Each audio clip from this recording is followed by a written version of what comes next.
এখানে দুটি করবি গাছ আছে, এই দুটিও ডাল থেকেই তৈরি করেছিলাম। তো এই দুটিকে আমি আজকে একটু আলাদা করে দেব, ছোট জায়গাতে লাগালেই হবে। তার জন্য আমি এই বেডটি তৈরি করছি।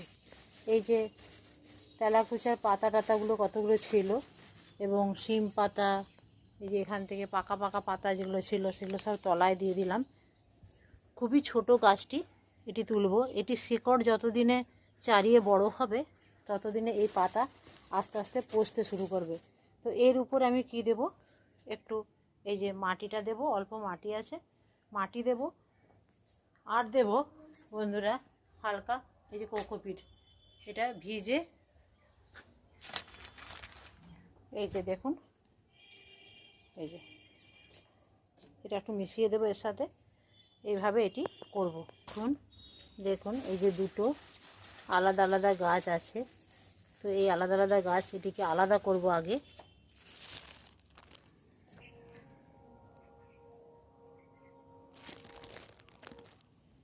এটি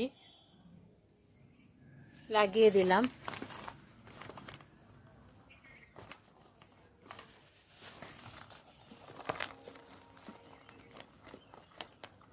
এটি আমি নিজের জন্য লাগাইনি, কারণ আমার অনেক আছে।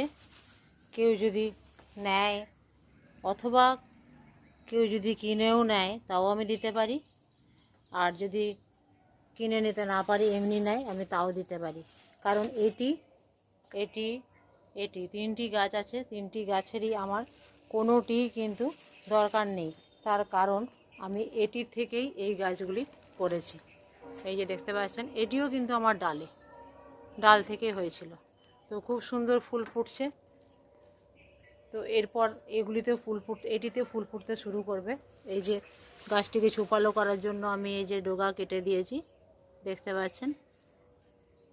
আর একটু কোকোপিট মেশালাম কেন, মাটিটা একটু ভিজে ভিজে আছে, তো এখন মাটিটা তাহলে একটু হালকা থাকবে এবং মাটিটা একটু ভুরভুরে হয়ে যাবে, আর গাছের গ্রোথটাও তাড়াতাড়ি হবে।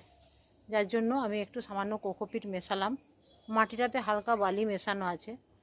আর এখন তো কিচ্ছু দেব না, এখন তো এমনিতেও 1 মাস কিচ্ছু দেব না।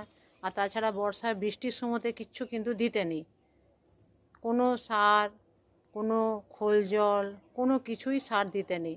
তো এরকম টিপস পেতে আপনারা চ্যানেলটি সাবস্ক্রাইব করবেন, আর কমেন্টে জানাতে কিন্তু ভুলবেন না। আজ রাখি, গাছ করুন, খুব ভালো থাকুন। দেখা হবে আবার পরের কোনো ভিডিওতে।